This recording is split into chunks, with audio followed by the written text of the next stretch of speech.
In an interview with the Silicon Valley Business Journal, former Cisco CEO John Chambers stated 40 to 50% of large companies and 70% of startups will fail in the next decade. Confidence in the long-term prospects of the Silicon Valley office market, however, is surprisingly strong, while tenant space requirements have declined 37%.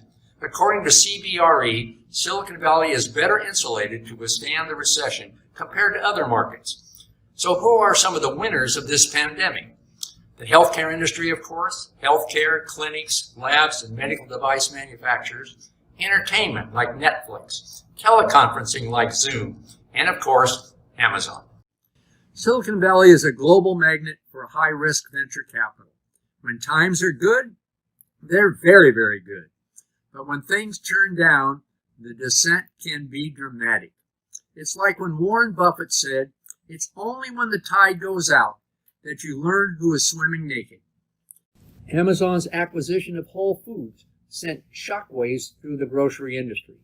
One industry expert described it as, quote, Amazon declaring a war on every supermarket and corner store in America.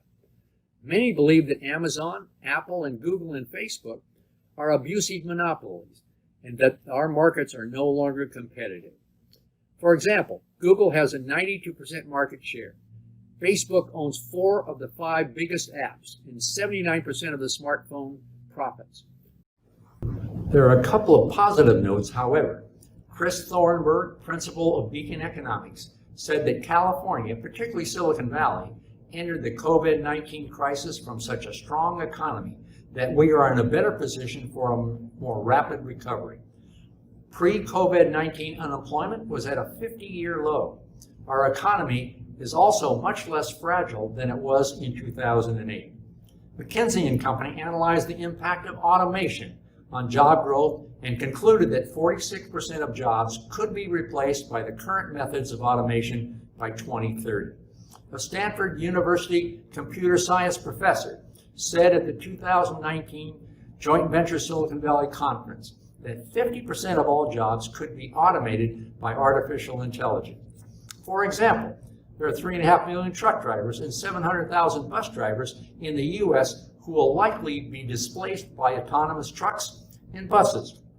UPS has been quietly delivering cargo using self-driving trucks. Computers will complete your tax returns electronically. Medical diagnostics will be done remotely by computer.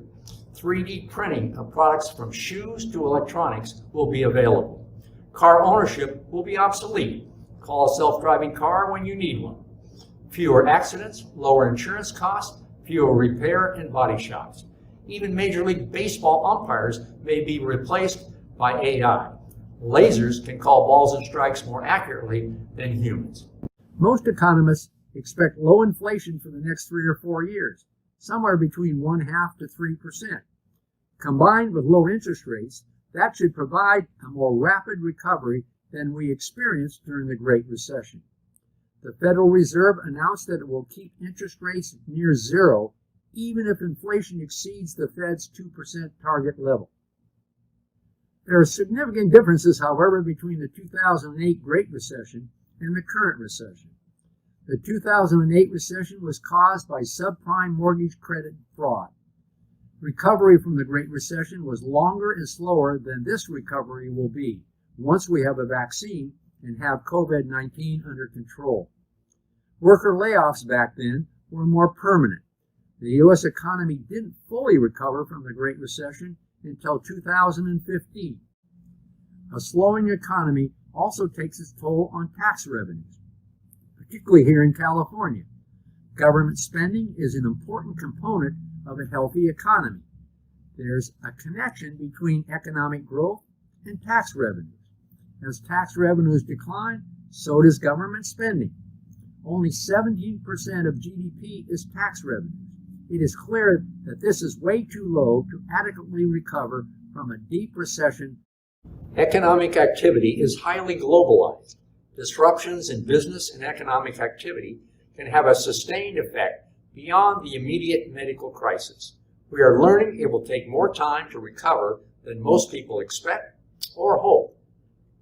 Extreme market volatility leads to reduced consumption for an economy that is driven by consumer consumption. In normal times, consumer spending accounts for 70% of economic activity. A sharp decline in consumer spending by consumers who have lost their jobs is having a major impact on retail sales. The increasing prevalence of online shopping versus traditional brick-and-mortar stores all point in the same direction. Online sales are growing at 3 times the rate of in-store sales, and that trend continues to accelerate. Much of the brick-and-mortar retail industry was on life support before COVID-19.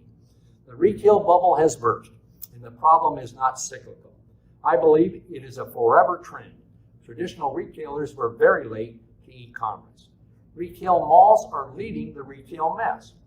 Even before COVID, mall traffic was way down, and mall vacancy hit a 7-year high in 2019. Many mall tenants are delinquent on their rent, causing mall ownership to be delinquent on their loans. Nearly every major retailer is closing stores.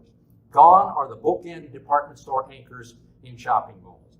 One major retail researcher projects that 30% of the nation's 1,100 malls will close in the next 4 years. CBL Properties, one of the nation's largest retail mall owners with 90 malls, filed for bankruptcy. The U.S. is simply overstored. Investment in retail properties plunged 19% year over year.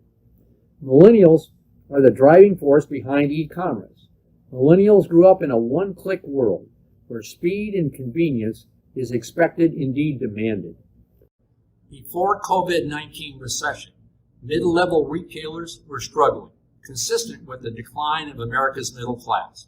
The barrage of retail bankruptcies and store closures and diminishing revenues, it has truly become a survival of the fittest, as name brand retailers, debt-ridden retailers like Circuit City, Mervyn's, Blockbuster, Borders Books, Loman's, Sports Authority, Linens and Things, Toys R Us, Payless Shoes, Forever 21, Tuesday Morning, Orchard Supply, JCPenney's, J. Crew, Neiman Marcus, Lord & Taylor, Brooks Brothers, Sears, and my goodness, Chuck E. Cheese continue to disappear.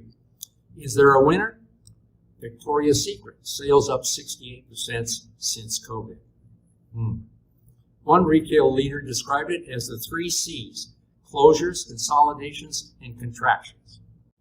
Online retailers are benefiting, accelerating the impact of e-commerce on brick-and-mortar retailers. Self-quarantine or shelter-in-place of millions of Americans has increased online shopping, creating a demand for more logistic facilities. Distribution and data centers will continue to outperform other real estate. Disruption of global supply chains could ironically help warehousing and logistics as consumers shift from in-store purchasing to online, and consumer demands faster shipment, sometimes even same-day delivery. E-commerce must be located closer in city centers.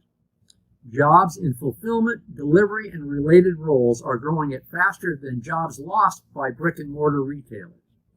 Industrial real estate, particularly warehouse, which is the last mile of distribution, will be the most desired asset class in 2021. It's called Clicks to Bricks. Established e-commerce retail brands have started opening brick-and-mortar retail locations, benefiting from their e-commerce brand and success, building a retail presence, and improving their distribution footprint. As the giant corporations put small businesses out of business, author Scott Galloway says it has never been easier to become a billionaire and never been harder to become a millionaire. Consumer behavior is causing major changes to the retail sector. Jobs associated with e-commerce have increased 334% in the past 15 years, while jobs in traditional brick-and-mortar retail stores have been flat, and jobs in department stores, even before COVID-19, declined 25%. Excess Space Solutions Company projects that retailers are expected to downsize their storefront space by 40 to 50% over the next 10 years. In Silicon Valley, office leasing activity is at its lowest level in 16 years. down 57% from the first quarter. However, office vacancy was a modest 6.7%, and asking rents have been stable. I invite you to join me today, or to find out more or book an engagement, just click right here. We are committed to your success. Thank you.